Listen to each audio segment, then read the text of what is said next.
The merge operation is the next one to be discussed. We skipped over several other options to get here.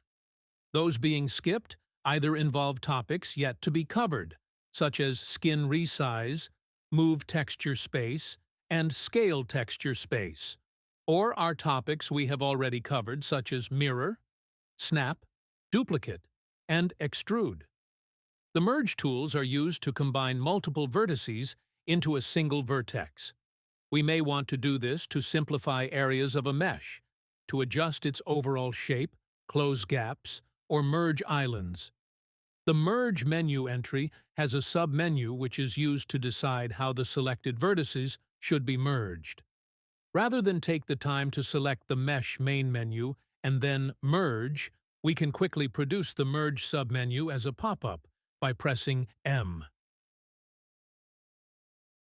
Merge at Center merges the selected vertices at the center of the selection. Merge at Cursor merges the vertices at the location of the 3D cursor.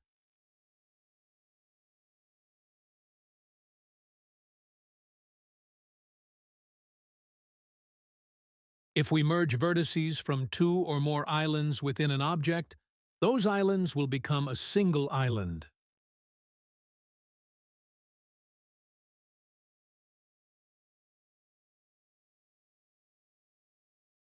Collapse can be used when the selected vertices span separate islands within an object, but we don't want the islands to merge. The selected vertices of each island are merged separately at their center point.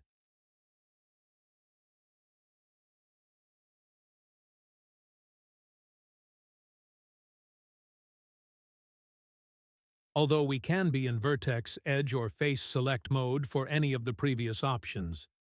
After all three methods end up selecting vertices.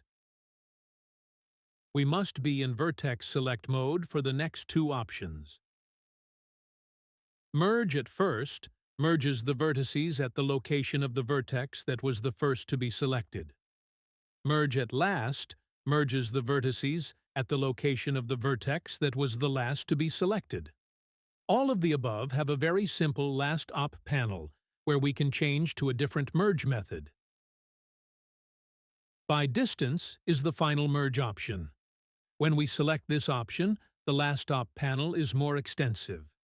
Merge distance gives the maximum distance allowed between selected vertices at which merging can take place.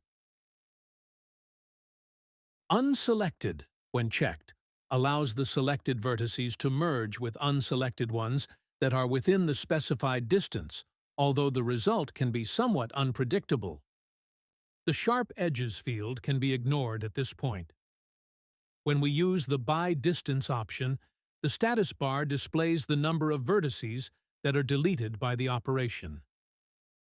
You may remember from previous videos that we have another way of merging vertices that are close to each other by activating the Auto Merge icon and setting a distance. Unfortunately, this doesn't seem to work under certain circumstances. In this example, we have a modified cylinder. When we select all its vertices and apply the warp operation, the cylinder bends into a ring.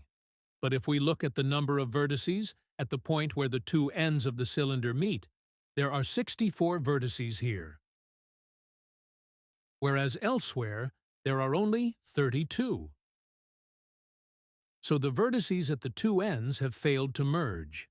Luckily, performing the merge operation manually works as expected, deleting 32 vertices and joining the two ends together.